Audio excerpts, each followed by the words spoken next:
friends, welcome back to Mini Kitchen. இன்னைக்கு வந்து நம்ம பார்க்க போற ரெசிபி என்னன்னு பாத்தீங்கன்னா பன்னீர் ரோல் தான். யூசுவலா எல்லாருமே வந்து சப்பாத்தி செஞ்சுட்டு அதுல வந்து பன்னீர் ஸ்டஃபிங் வைப்பாங்க. நான் கொஞ்சம் டிஃபரெண்டா இருக்கட்டும் அப்படின்னு பரோட்டா செஞ்சுட்டு அதுல பன்னீர் ஸ்டஃபிங் வச்சு ரோல் பண்ணி செஞ்சிருக்கேன். ரொம்பவே சூப்பரா இருக்கு.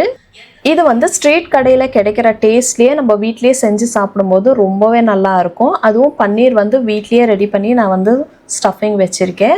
ரொம்ப டேஸ்ட் வைஸில் பார்த்தீங்கன்னா ரொம்ப சூப்பராக வந்திருக்கு. கண்டிப்பாக நீங்களும் வீட்டில் ட்ரை பண்ணி பார்த்துட்டு எப்படி வந்திருக்குன்னு கமெண்ட் பாக்ஸில் கமெண்ட் பண்ணுங்கள். என்னோட சேனலில் இருக்கிற மற்ற ரெசிபிஸ் எல்லாமே செக் பண்ணி பாருங்கள். உங்களுக்கு பிடிச்சதுன்னா ஒரு லைக், ஷேர், கமெண்ட் பண்ணுங்கள். மறக்காமல் என்னோட சேனலை சப்ஸ்கிரைப் பண்ணிக்கோங்க.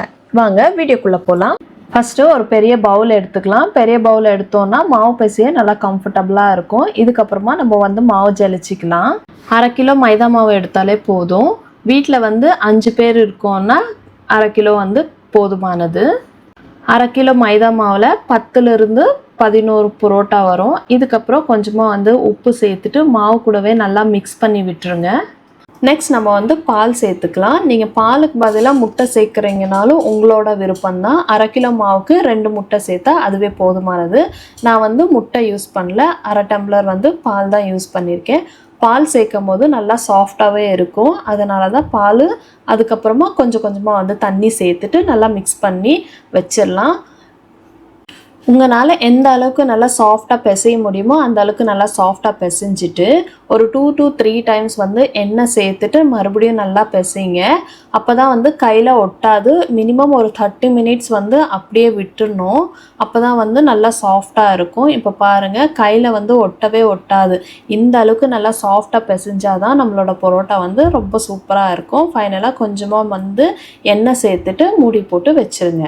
இது வந்து ஒரு 30 மினிட்ஸ் அப்படியே இருக்கட்டும். அடுத்தது வீட்லேயே வந்து நம்ம பன்னீர் எப்படி செய்யறதுன்னு பார்த்துடலாம். ஒரு பவுலில் ஒரு காட்டன் கிளாத் வந்து போட்டுக்கோங்க.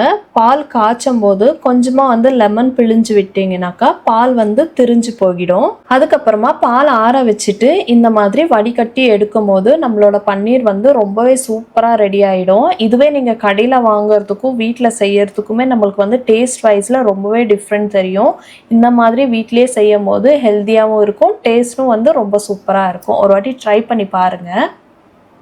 பன்னீரில் இருக்கிற தண்ணி எல்லாமே எடுத்துட்டோன்னா பன்னீர் வந்து சூப்பராக இருக்கும். இதோட டேஸ்ட்டே வந்து டிஃப்ரெண்ட்டாக தான் இருக்கும். நீங்கள் ட்ரை பண்ணி பார்த்துட்டு எப்படி இருக்குதுன்னு கமெண்ட் பாக்ஸில் கமெண்ட் பண்ணுங்கள். இதை வந்து நீங்கள் ஏர் கண்டெய்னர் பாக்ஸில் வந்து ஸ்டோர் பண்ணி வச்சுட்டிங்கன்னா உங்களுக்கு எப்போ வேணுமோ அப்போ வந்து நீங்கள் யூஸ் பண்ணிக்கலாம். நான் வந்து ஒரு 2 days பிஃபோரே வந்து பன்னீர் செஞ்சு எடுத்து வச்சுட்டேன். பாருங்கள் எவ்வளோ சூப்பராக இருக்குது. இதை வந்து நம்ம ஸ்லைஸ் பண்ணிவிட்டு நம்ம வந்து ஸ்டஃபிங்காக சேர்த்துக்கலாம். நெக்ஸ்ட் வந்து நம்ம ஸ்டஃபிங் செஞ்சிடலாம். ஒரு கடாயில் 2 கரண்டி எண்ணெய் வந்து சேர்த்துட்டு கொஞ்சமாக வந்து பூண்டு சேர்த்துக்கலாம். இதுக்கப்புறமா 2 கைப்பிடி அளவு நீல வாக்கில் கட் பண்ணி வச்ச வெங்காயத்தை சேர்த்துடலாம். நல்லா வதக்கி விட்டோன்னா கண்ணாடி பதத்துக்கு வெந்து வரணும். ப்ரௌன் கலர் ஆகக்கூடாது. கண்ணாடி பதத்துக்கு வெந்து வந்த பிறகு நம்ம வந்து ஒரு கைப்பிடி வந்து கேப்சிகான் சேர்த்துக்கலாம். 2லேருந்து 3 நிமிஷம் போல் நல்லா கேப்சிகனும் வெங்காயமும் ரெண்டும் கலந்தாப்புல நல்லாவே மிக்ஸ் பண்ணி விட்டுருவோம். அதுக்கப்புறமா நம்ம கட் பண்ணி வச்ச பன்னீர் வந்து சேர்த்துக்கலாம். இது வந்து நான் வீட்லேயே செஞ்சது தான். இதுதான் நான் வந்து சேர்க்க போகிறேன். உங்களுக்கு வீட்டில் செய்ய முடியல அப்படின்னாலும் நீங்கள் கடையில் கூட வாங்கி யூஸ் பண்ணிக்கலாம். இதுக்கப்புறம் கொஞ்சமாக சால்ட்டு, சில்லி பவுடர், அதுக்கப்புறம் தனியா பவுடர் எல்லாமே வந்து 1/2 டீஸ்பூன் தான் சேர்த்துக்கிறேன். அதுக்கப்புறம் கொஞ்சமாக வந்து மஞ்சள் தூள், மிளகுத்தூள், அதுக்கப்புறம் வந்து இது வந்து ஃபைனலாக கரம் மசாலா சேர்த்துக்கலாம். எல்லாமே சேர்த்து முடிச்சிட்ட பிறகு எல்லாமே ஒரு வாட்டி நல்லா மிக்ஸ் பண்ணி விடுங்க. மிக்ஸ் பண்ணும்போது லோ ஃப்ளேமில் வச்சுக்கோங்க. அப்போ தான் வந்து பன்னீர் வந்து உடஞ்சி போகாது. அதுவும் இல்லாமல் நல்லா சூப்பராக இருக்கும். ஃபைனலாக வந்து கொத்தமல்லி சேர்த்துட்டோன்னா நம்மளோட ஸ்டஃபிங்ஸ் வந்து சூப்பராக ரெடி ஆயிடுச்சு.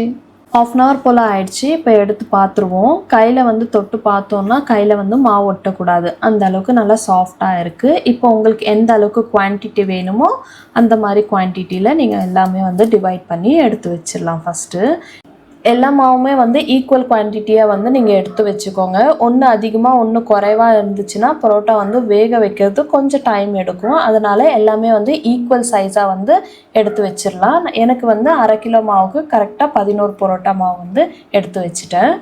ஒரு குட்டி பவுலில் வந்து ஆயில் எடுத்துகிட்டு கிச்சன் கவுண்டர் டாப் மேலே வந்து ஃபுல்லாக ஸ்ப்ரெட் பண்ணி விட்டுருங்க. நான் வந்து இந்த மாதிரி ஷீட் தான் யூஸ் பண்ணியிருக்கேன். உங்ககிட்ட ஷீட் இல்லைன்னாலும் பரவாயில்ல, சப்பாத்தி மணை வந்து யூஸ் பண்ணிக்கலாம். இதுக்கப்புறம் கொஞ்சமாக வந்து மாவு எடுத்துகிட்டு நல்லா அகலமாக மெல்லிஸாக வந்து திரட்டி விட்டுருவோம். உங்களால் எந்த அளவுக்கு மெல்லிஸாக வந்து எடுக்க முடியுமோ அந்த அளவுக்கு வந்து நல்லா ஸ்ப்ரெட் பண்ணி விடுங்க. இதுக்கப்புறமா வந்து கொஞ்சமாக ஆயில் அப்ளை பண்ணிக்கலாம். ஃப்ரண்ட் சைடில் கொஞ்சமாக வந்து ஆயில் அப்ளை பண்ணிவிட்டு அதே மாதிரி திருப்பி போட்டுட்டு இன்னும் கொஞ்சமாக வந்து ஆயில் அப்ளை பண்ணிக்கோங்க. நெக்ஸ்ட்டு நம்ம பரோட்டா செய்யும் போது பரோட்டாவில் லேயராக வரும்ல, அது எப்படி வரும்னா இந்த மாதிரி நம்ம ஃபோல்ட் பண்ணும்போது தான் நம்மளோட பரோட்டா வந்து லேயரில் வரும்.